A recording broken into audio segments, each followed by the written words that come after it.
Like many other subjects which are under more or less constant analysis, there are numerous misunderstandings. European alchemy is not of great antiquity, and the rumors about its roots in the mysterious past are highly symbolized. Actually, we have almost nothing on the subject of alchemy in European literature prior to the beginning of the 15th century, A.D. And nearly all of the so-called earlier works are backdated. That is, they were prepared and printed after the year 1500, but with fictitious dates of an earlier period added to them. There is very little of alchemy in the incunabula printing of the first 50 years of printing, between 1445 and 1500. And we have very little evidence that the alchemical writings attributed to ancient authors are genuine.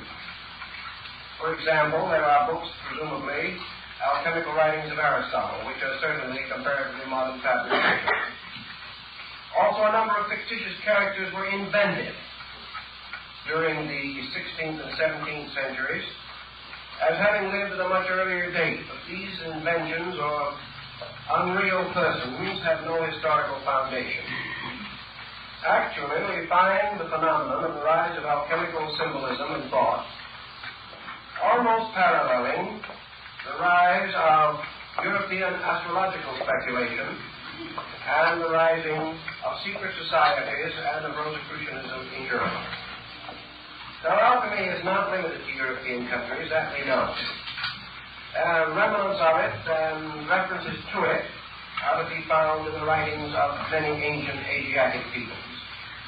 But the rise of alchemy in China, like that in Europe, is comparatively late when compared to the fabulous and legendary accounts thereof. So we must recognize we're in the presence of a rather mysterious situation, namely that a art or cult arose in Europe which was given an antiquity by means of a certain exaggeration on the part of those working with it. And actually, alchemy, as we are going to consider it, developed within the period between about the year 1500 and the year 1700. During these 2 centuries, this symbolism developed and elaborated itself almost beyond human imagination. Most of the symbols employed by the alchemists were derived from earlier sources. But there was also a wonderful mixture of creative ingenuity evident in the designs and figures. Some are obviously derived from mythology, some from natural history, as it was understood or misunderstood by the writers of that period. Certain parts of it belong to the symbolisms of ancient religious cults. A part was taken from the older symbolism of astrology. Still other elements are almost unique to alchemy and do not occur elsewhere. Thus, historically speaking, we're dealing with a body of lore that rose to prominence, flourished for 2 centuries, and then gradually declined with the rise of chemistry as we know it today. I think we should bear in mind that there was an alchemy in antiquity, very roughly and inadequately drawn. But that actually, while we say that alchemy is the mother of chemistry, we might be wiser to realize that there was also a chemistry prior to alchemy, and that alchemy did not simply give rise to chemistry. Chemistry of an earlier date gave rise to alchemy, and this in turn declined again, and chemistry once more emerged as the principal carrier of tradition in this field of learning. Now, in consideration of these elements and factors, we are not in the presence merely of a great traditional account handed down for thousands of years, but of a cleverly devised program, integrated and perfected within a comparatively short period of time. This integration has a definite bearing upon the perpetuation of certain schools of philosophy and mysticism that originated in antiquity and also passed through various vicissitudes in the rise of European culture. Let us try to draw a picture of Europe at the time of the emergence of alchemy. Europe itself was coming out of the Dark Ages. It had just passed through the Renaissance and the Reformation. The human mind was beginning to break the tremendous bonds that bound medieval man to a reactionary traditionalism. The human mind was also rebelling against the dogmatic theology which dominated this entire period of European history. For several hundred years, men had been unable to use their minds. In the first place, there was no way of training minds. There were no schools. There were no universities.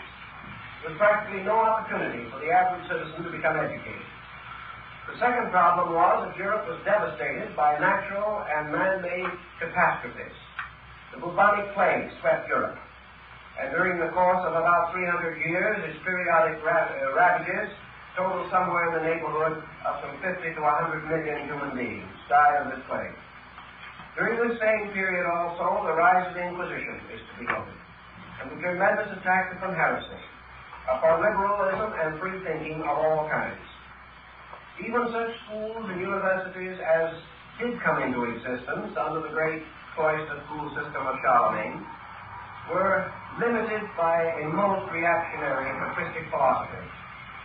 Even the physician did not dare to perform autopsy, did not dare to dissect the human body.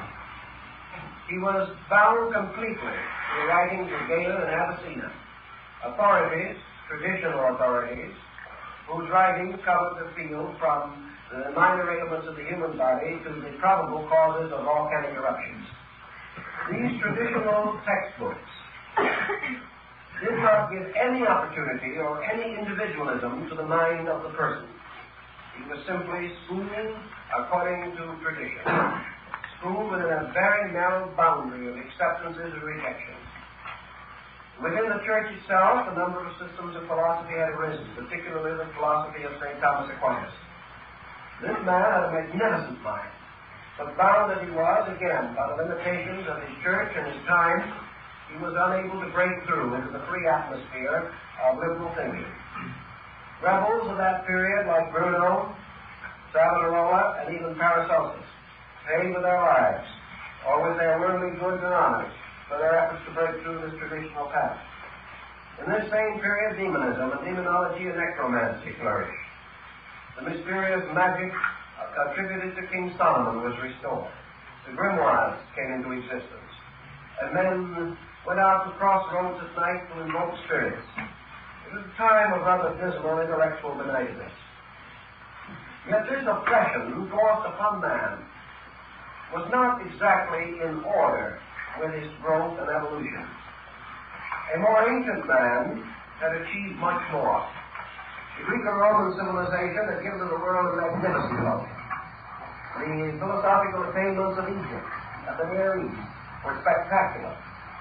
And these achievements and accomplishments did not simply die. They could not. The human being will not stop thinking and cannot stop thinking because someone tells him he must. Thus, there was beneath the surface of European thought and European life a tremendous surge of intellectualism, a surge which could not break through, but which did begin to emerge as soon as the Protestant Reformation began to lift the boundaries on human thinking. So against this pressure from within the individual himself, the pressure of his own inadequacy, there was the force of a limiting condition of environment.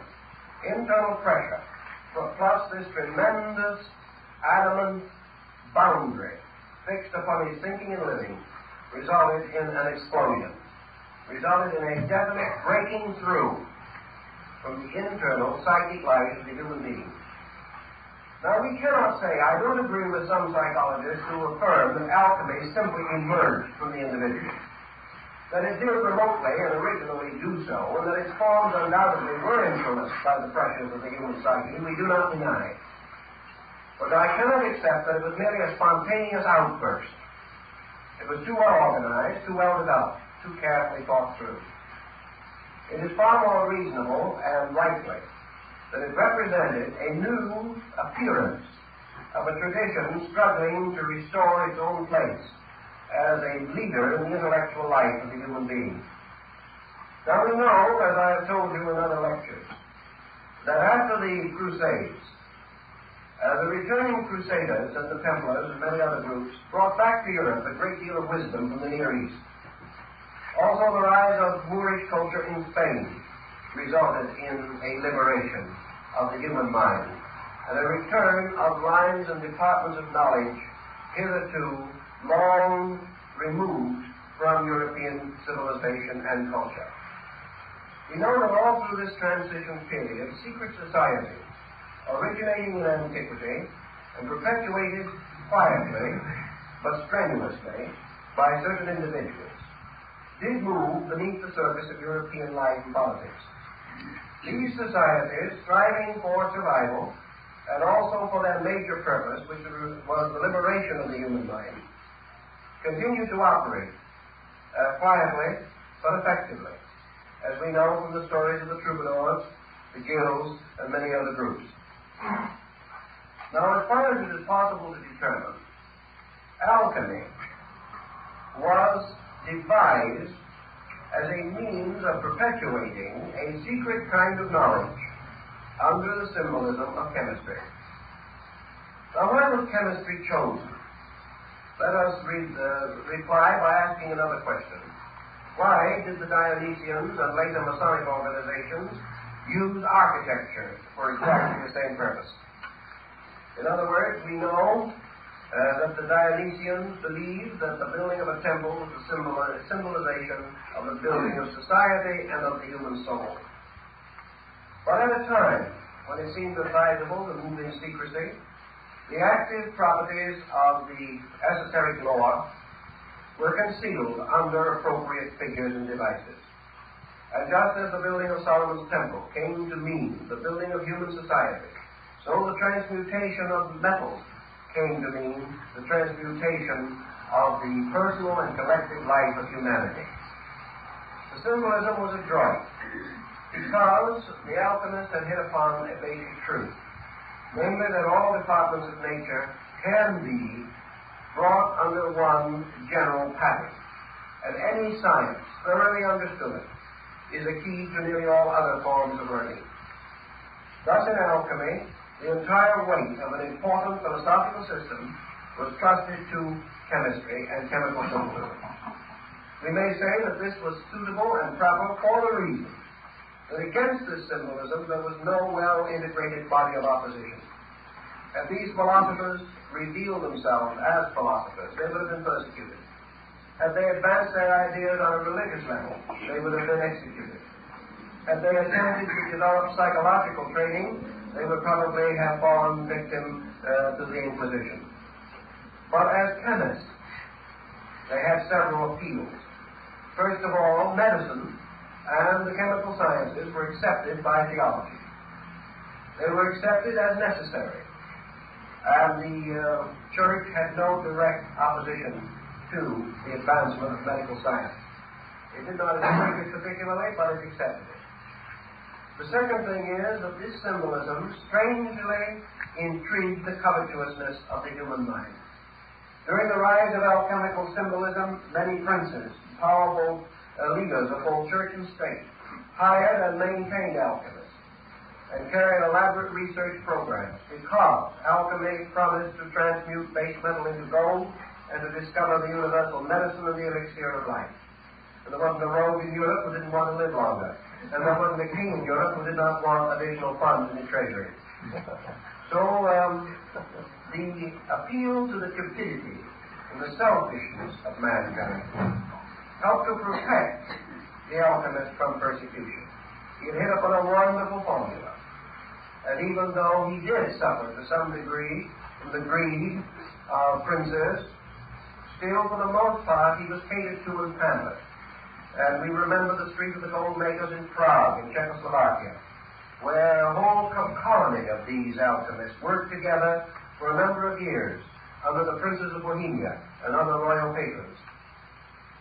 Now, it must have been rather interesting to realize that these alchemists were supported, maintained, and nursed along by the very tyrants who alchemy expected to eliminate. But it was only timely to carry the step as we must by degrees. Now we have many hints, for example, that alchemy was a well-integrated kind of chemical guild, just as the tailors and the shoemakers and the various guilds were a closely integrated body with their obligations, with their trade union patterns. So the chemists formed a guild, and the great guild of the chemists gradually turned into the guild of alchemy. Now let us take another parallel to this, because I think it is helpful to us, and we want penetration as well as coverage. I have made considerable research on the activity of architectural guilds in Europe during the period of the great cathedral builders, and we've come across a number of very interesting facts. When a great community or a powerful prelate of the church was resolved to build a cathedral, it was a great undertaking in those days. And if you visit the marvelous cathedrals at Chartres or Notre Dame or one of the wonderful churches in Florence, Verona, you will realize how great an undertaking these cathedrals really were. The local villages, of course, could do very little, because at that time the village around the cathedral was just a little mass of huts, practically, around this magnificent building. Even today, the cathedral towns of Europe can be seen for miles, but only the cathedral, standing what appears to be alone, but actually surrounded by the low buildings of the citizens. When the time came to build a cathedral, the designer, the architect, or the sponsor, let it be known to the wandering journeyman. Perhaps in town at that time there was a carpenter, or one or two stonemasons, who passed through on their apprenticeship. These were told, and in 3 months all Europe knew. These wandering journeymen, traveling from place to place, told everyone along the way. They in turn told everyone else that they met, and so on. Until in 3 or 4 months, the whole of Europe knew that this great building was contemplated. As a result of that, qualified workmen in all of the lines naturally involved in such a project began to congregate. Now, today, we would say they would come and probably come up with their trailers or something of that nature and build little community or something of that nature, or move into hotels and boarding houses. Such things didn't exist at that time. When these builders came, they brought their families with them, they drove their cattle, they brought all their worldly goods, because they never expected to leave that community alive. In those days, to build a cathedral was a matter of 200 or 300 years. These men and their sons and their sons' sons would work on that building. It would continue until it was finished. Under such conditions, these builders, some coming from countries that did not even speak the language of the land in which they were to work, did not mingle with the citizens, did not move into the community or the town. They built their own city, a comparatively permanent one. And in one of the cathedrals in which I made some research, we learned that a town composed of nearly 15,000 human beings was built in a few weeks on the site of the work. This town simply came into existence. And it was all made up of workmen, craftsmen, who recognized each other by certain secret signs, who had their master's marks, and who were known to be qualified for various work. There were apprentices, and there were craftsmen, and there were masters of the work.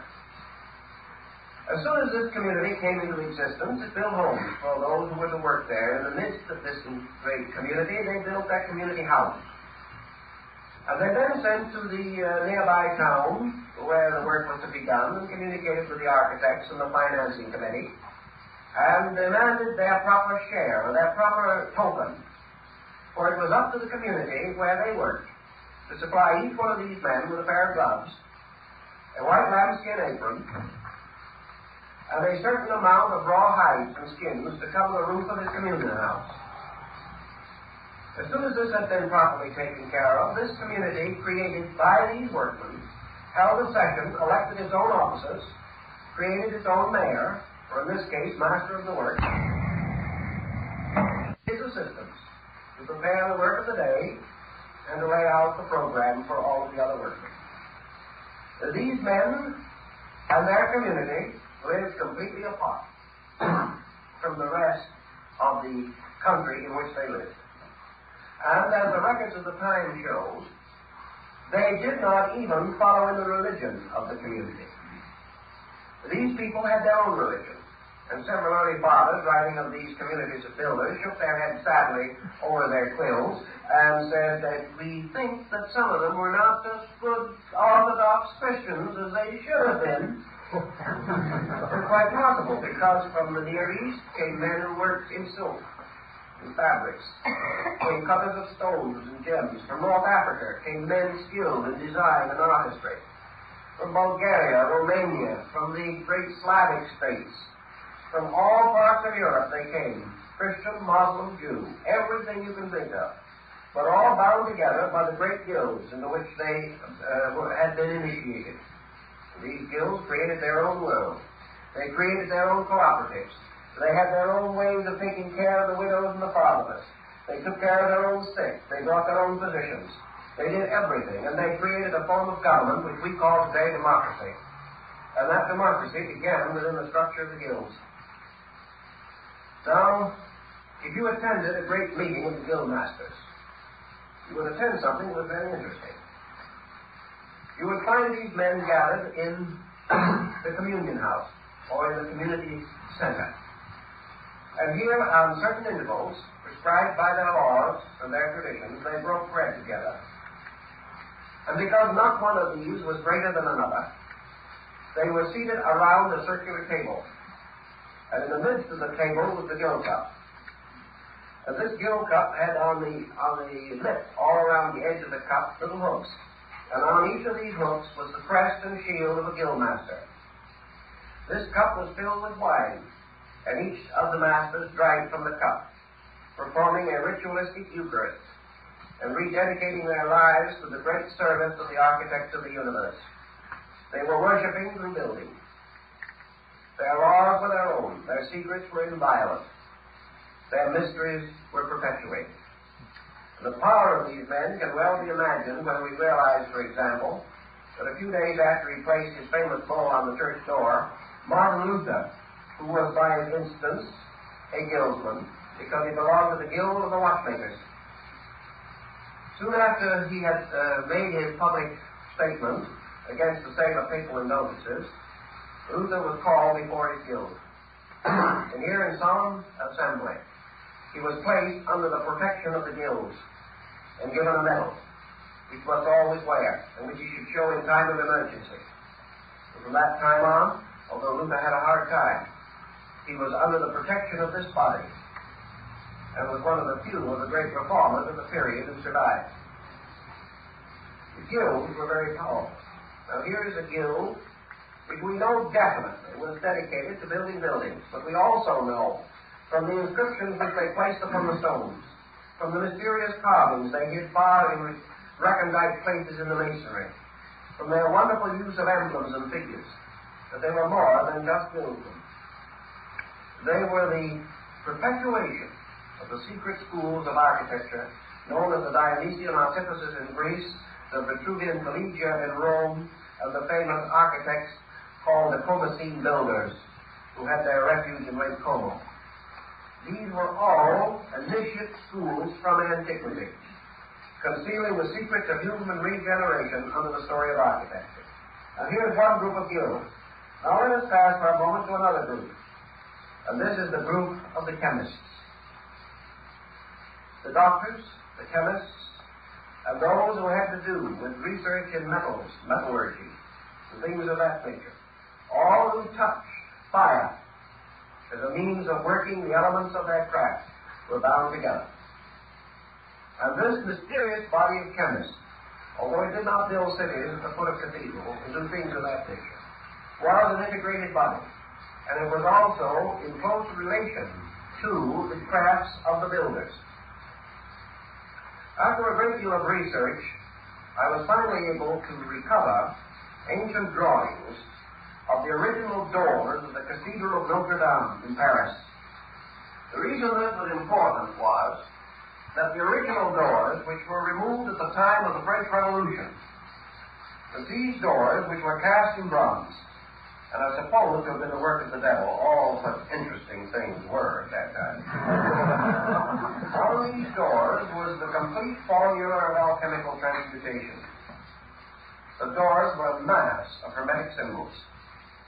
Now, these doors could not have been placed there by the chemists, unless these chemists had also been in very intimate association with the cathedral builders. It was part of the same type of guild. Another guild that is of very great interest to us is the bookmakers' guild, the printers. And if you study the coffins and trade emblems and symbols of the great presses like Gutenberg and Fusk and Caxton, you will find that each one of these presses had its master's mark, and that these book builders and makers were also bound together in a fraternity, which is the reason why it was possible through the medieval and early modern period for ciphers and secret devices of all kinds to be introduced into books. This could not have taken place had it not been for the guilds, this tremendous body of men who were bound together by a common purpose. And that common purpose was the restoration of the golden age in the world. And when we go directly and strictly into the alchemical symbolism, we come upon a number of intimations. And in order to trace these intimations, we have to go step by step to an inconceivable labyrinth of clues and hints and implications.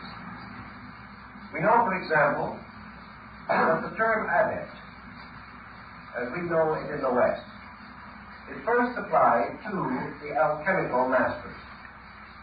As the various building crafts elected a grand master, the alchemists elected or appointed or accepted into their bodies certain masters of their arts, whom they called adepts. In alchemy, this term has a very special and definite meaning. It should not be confused with the Eastern or Oriental concept of adept, or even the Rosicrucian or mystical concept. The adept was the master alchemist, or one fully possessed of the mysteries of the art. Now, in the builder's craft, you have the masters, the fellow crafts, and the apprentices. In the alchemical guild, you have the adept, the illuminate, and the initiate.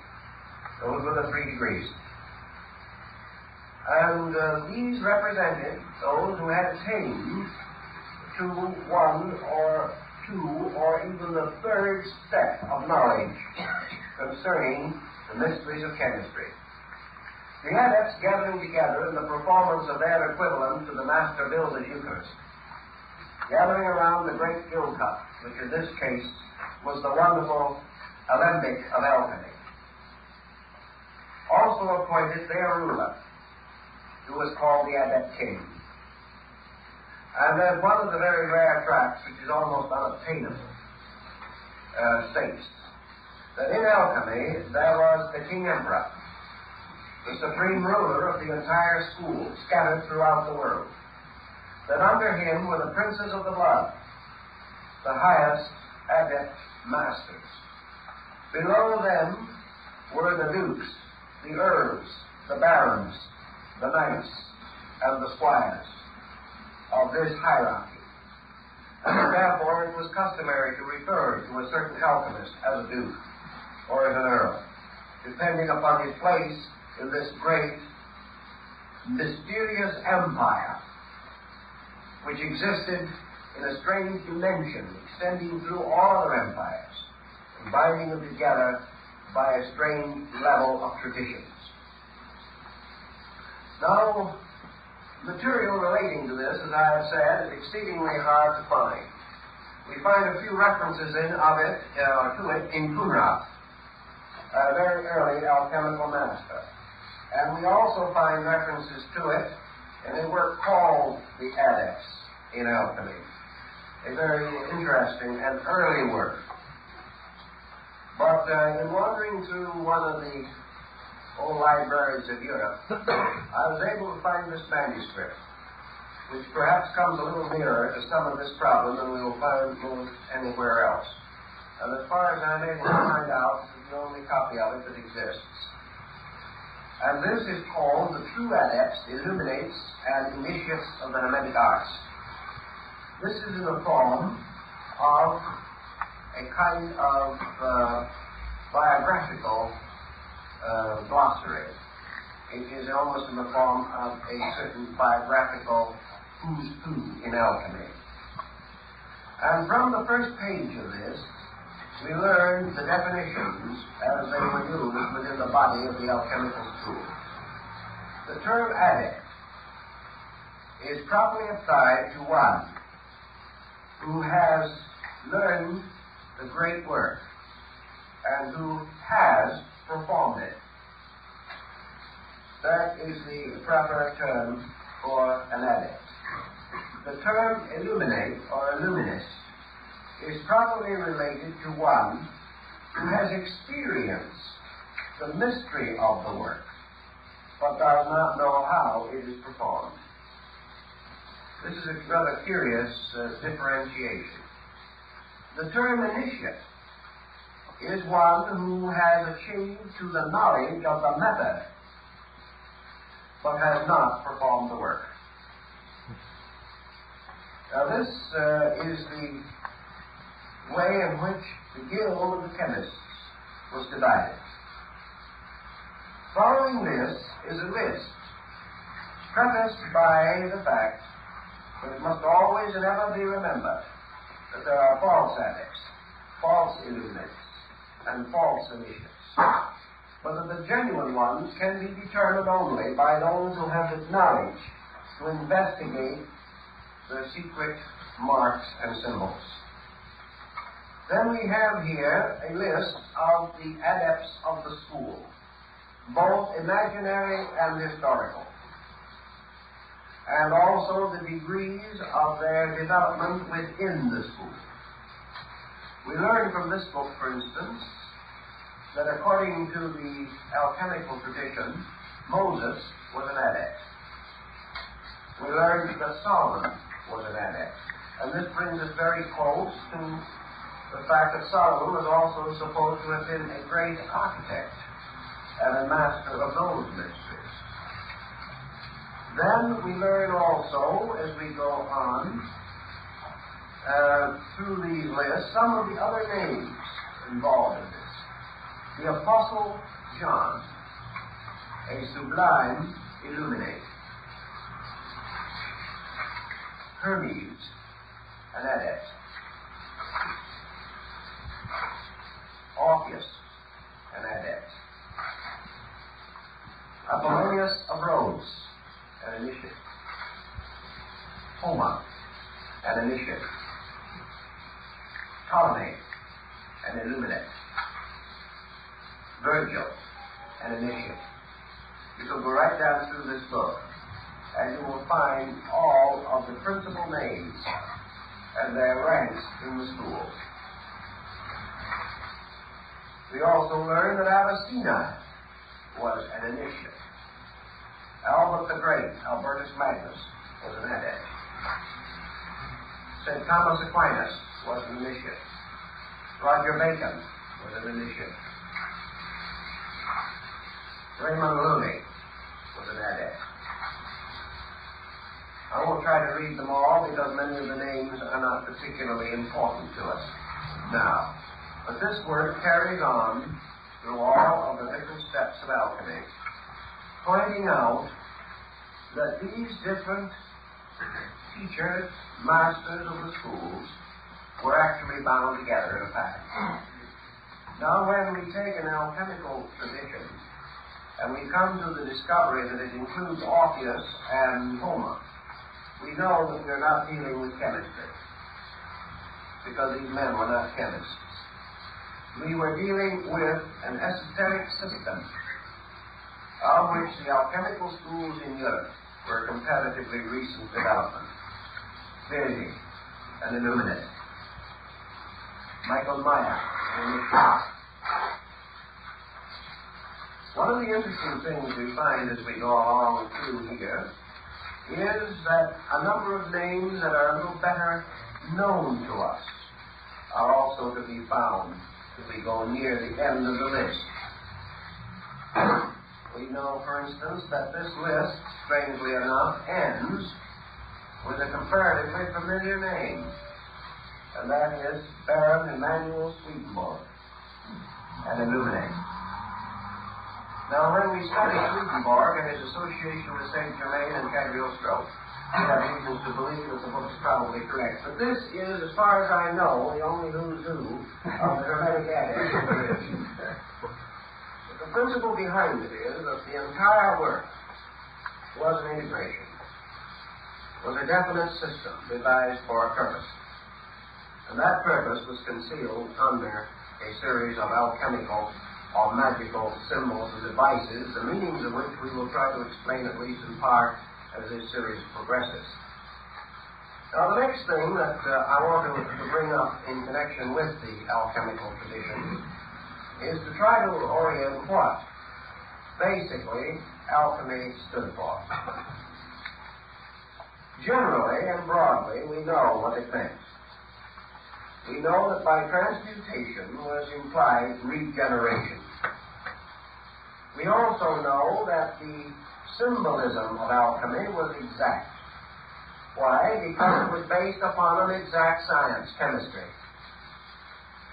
We also realize that as we go into it, that perhaps the nearest parallel that we can find to it in our common experience in the modern world is yoga.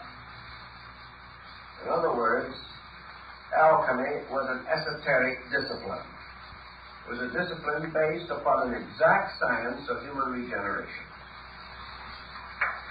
Now, just as in almost all of the exact sciences of antiquity, it is assumed that the keys were lost, and that therefore the mystery of the cult or sect is no longer to be found.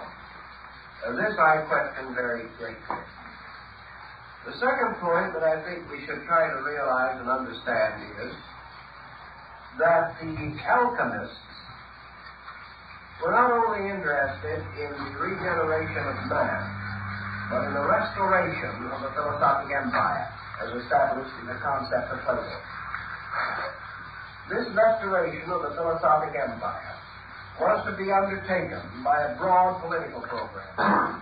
So alchemy penetrated and permeated practically every political and social state of the world, extending as far as China, throughout India, throughout the Near East, and even extending into the Central and South American areas of the Western Hemisphere, where chemistry had reached a fairly high degree of proficiency. Around the alchemical speculation, as it is, we have developed a great number of overtones. And these overtones can best be understood by reference perhaps to some of the alchemists themselves. Following this list, and only using approved members of the Necker group, the aristocrats of the order, we find, for example, that certain alchemists are more reliable, more careful, and obviously more informed than others. Among the best and greatest informed of these adept alchemists was Raymond Lully. Another one highly proficient and skilled was Bacillus Valentinus, monk of St. Bennet. A third very highly efficient one was George Ripley, the English chemist.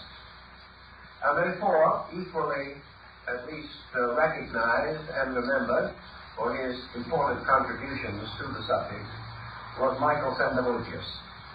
These were among the great names in alchemy. Therefore, when we read them, taking a work such as The Triumphant Chariot of Antimonium by Basil Valentine, we come always upon lines like this: Woe, woe, woe unto the gold makers. And another line in Ripley which says that whoever believes that the transmutation of physical metals is the end of alchemy is a fool. All these things are tossed in. Very little is made up, because at that time it was advisable to unveil the secrets too completely. But the alchemists themselves have left in their published and outer writings irrefutable proof that they were not to be considered merely as chemists, that they were to be considered as the instruments of a secret purpose and art, and that this art they had inherited or brought down from a remote antiquity. The alchemical symbolism itself was very recent, but the method or mystery behind it was very old. The second and another important point is that the alchemical tradition moving into Europe Christianized itself intensely. But this Christianization was no part of its original symbolism. Gradually, therefore, we find the introduction of Christian figures and symbols into the alchemic arts. But wherever they are used in the purely alchemical sense, not in the sense of theology. Just as the mystical symbols of astrology and magic used by Bede were not to be used in the magical or astrological sense, but in a purely mystical sense, a matter which has been of considerable concern to students of the subject. One of the names associated with early alchemy was Paracelsus von Hohenheim.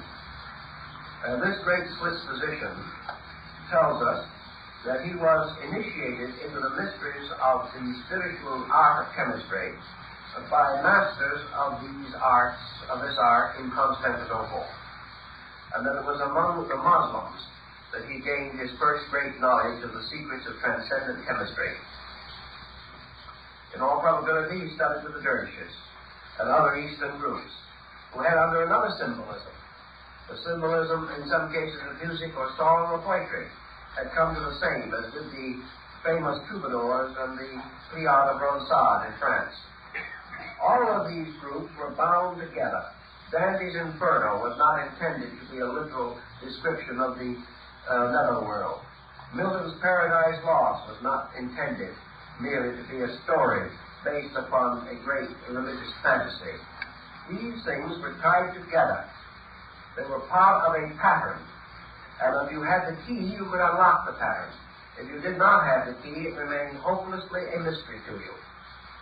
But to possess the key was to have a knowledge of the transcendental arts and all that they imply in the system of alchemical speculation. Two names I'd like to mention specially connected with the problem of alchemy this evening. One is the French alchemist, Nicolas Flamel. The story of Flamel is almost unbelievable. He was a poor man who made his living by writing documents and acting as a notary. In one of his experiences, wandering around, he found a mysterious book, which was called the Book of Abraham the Jew. This book was written upon tablets of some mysterious fiber-like substance, and it contained only a certain number of leaves, and on these leaves were the entire formulas of the transmutations of metals. Flamel studied these leaves very carefully for a number of years, and finally hit upon the formula. And as a result of having found the formula, he built a number of institutions for the poor, orphanages and churches and chapels in France, and finally caused the entire formula to be carved in beautiful designs upon the arches of the Church of the Innocents in Paris. When I was in Paris just before the war, I went in search of the Church of the Innocents. Unfortunately, it has departed from us. And where it once stood is now a small and almost deserted park. I happened to be able to get hold of the gardener, or caretaker, who watched this park, and he told me that every so often that when they were planting and weeding and making the little flower beds to look as best they could, they would dig up bones from the old cemetery of the Church of the Innocents. And then a number of stones and a number of inscribed sections from the church had been taken into the courtyard of the Cluny Museum in Paris, where they stood around in various places. I went over there and looked them over. Some of them still showed sections of the alchemical designs of Nicolas Flamel. This mysterious man was persecuted terrifically. They gave the secret from him, but never divulged it. And is said finally to have gone to Asia. where he lived for a great length of time in company with dervishes and other mystics. He was quite a remarkable person, and a wonderful story about him could easily be written. Another interesting personality in the tradition of alchemy is the mysterious character Elias Adepta, the king of the Adepts. He shows up once in a while, but has the same elusiveness as the mysterious character of the wandering Jew. The Adept king is described in some detail in one or two alchemical works. He is said to have lived forever, to have spoken every language in the world. And it was his peculiar habit to wander about Europe in disguise, always appearing in the costume of the country which he visited, always appearing to conform with its laws and customs, appearing at will and disappearing at will. And the story of Elias Adepta is one of the most fantastic in the entire circle of metaphysical literature.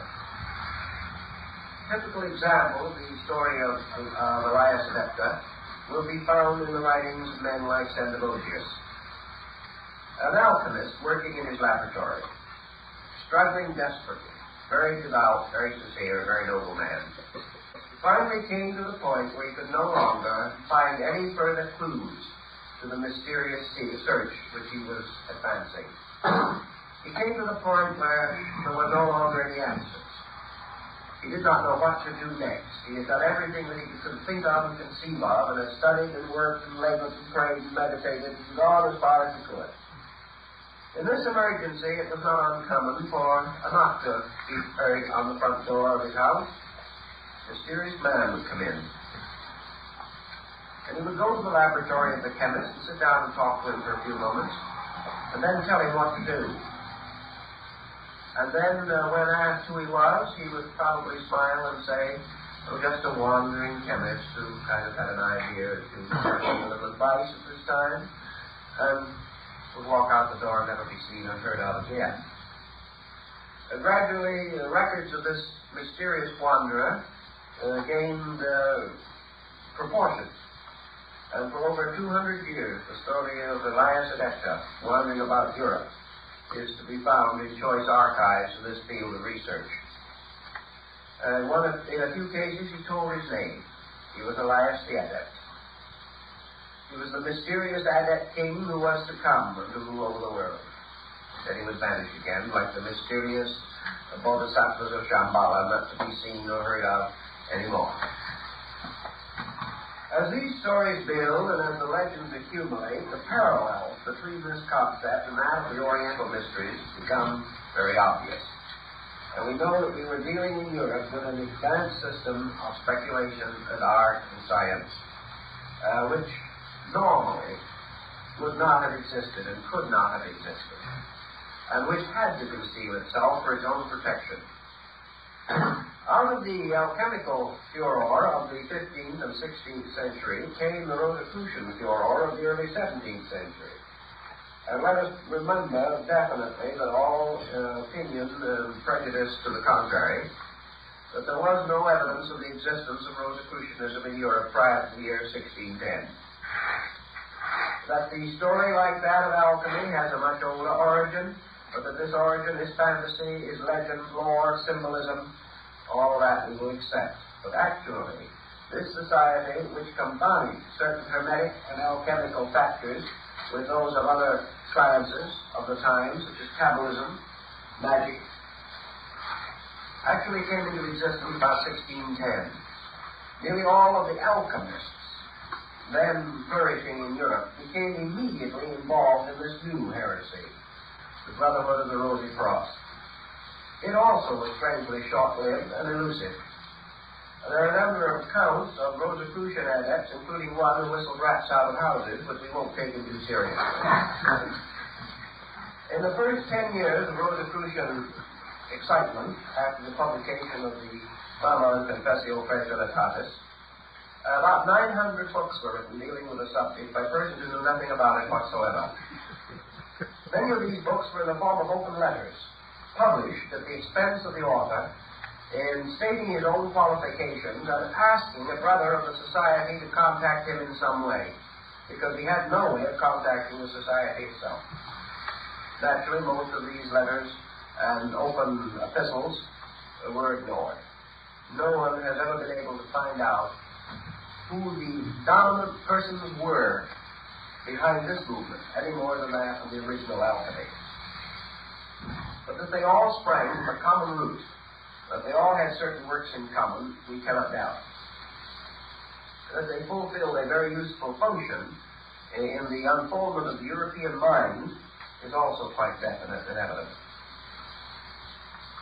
Now, from this general survey, which is naturally exceedingly brief and which only touches a few of the interesting phases of it, I want to try to start a series of rather brief definitions of some of the elements of alchemy as we have to contact them and work with them in the future. First of all, alchemy, as we say, has three steps or degrees of adepts. One being the adept himself, one the illuminate, and one the initiate. It likewise had three great works or achievements with which it was concerned primarily under the title or general collective term, the magnum opus, or the great work. The first and supreme work of the alchemist was the formation or the production by art and genius of the philosopher's stone, the lapis philosophorum.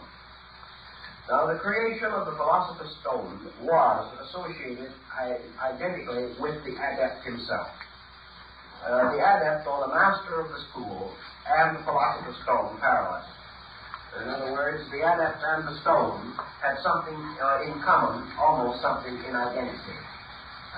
The second work of the great school of alchemy was the transmutation of base metals. This, the formation of physical chemistry for the production of synthetic minerals and metals, was associated with the third step in the cycle, namely the initiate. In other words, the initiate was the transmuter of metals. The illuminist, who was between these two, was identified with the search for the universal medicine. So we have the three steps in relationship to the three grades. The creation of the stone being the work of the adept, the discovery of the universal medicine being the work of the illuminate, and the transmutation of base metals being the work of the initiate. These three then represented the keys to the works of the grades, or differentiated the labors of the three classes or orders of alchemists. The transmutation of base metals into gold was the work of science. The creation of the universal medicine was the work of philosophy. The casting of the lapis philosophorum, or the great stone, was the work of religion. Thus, religion, philosophy, and science were the three grades, as in almost all of the great mystical things, schools and systems. The first grade was, of course, the grade of the spirit, the second, the grade of the soul, and the third, the grade of the body. Thus, the body was the transmuter of minerals, the soul, the discoverer of the medicine, and the spirit, the precipitator of the stone. Von Welling, the great German adept, gives us a very definite series of definitions, indicating that these accomplishments conceal the rituals, rites, and secret ceremonies of the grades, and that therefore, under the heading, for instance, of the transmutation of metals, we have an interesting symbolism. The alchemist represented metals under usually 7 symbols. These 7 symbols being identical with the planetary symbols of astrology. Thus, for instance, lead with Saturn, iron with Mars, and so on. These were the base metals, and they were formed together in the form of a 6-point star composed of 2 interlaced triangles, and in the center a 7th point, so that the 6 points on the points of the stars and the 7th in the center constituted the 7 metals. Now, the alchemists also drew this, as defined in the Septium Deum, in the form of 7 of these 6-pointed star patterns arranged in a circle like a wreath. In each one, a different symbol of a different metal was in the center, and the other 6 surrounded it on the points of the stars. Each one, therefore, told us the simple point that the alchemist himself made out, namely that each one of the metals contains all of the others. Now, if we take the points of the metals and we change these into the 7 liberal arts and sciences, we shall then have a key to the great social reform of the transmutational level of alchemy.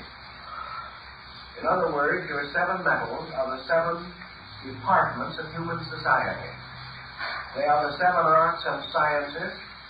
They represent the 7 races, the 7 continents, all of the great systems of septimism by which the world's life and progress are measured. Each of these contains within itself the seeds of all others. And the alchemist says that the seed of universality is within every particular of nature. Every atom contains all the rest. Every center contains an infinite circumference locked within its own essential nature. Also, the alchemist pointed out that every base metal contained within itself pure gold. Now, the amount of pure gold contained within any atom or any minute particle of matter might be so slight as to be practically beyond discovery. But alchemy said, you do not create gold, you make it grow.